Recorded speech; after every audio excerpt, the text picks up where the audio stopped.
You're held up behind the curtains of chaos.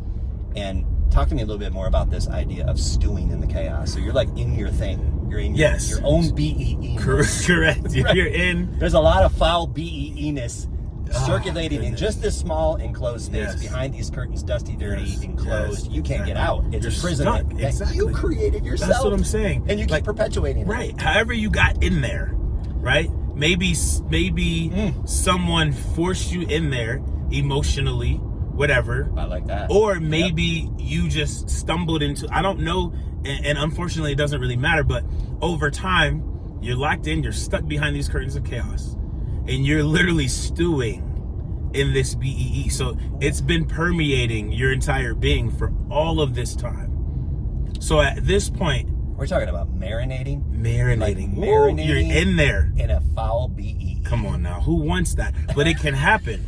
And it does happen. And that's reality. It happens. Yeah. And now you've closed everything off as a means of survival.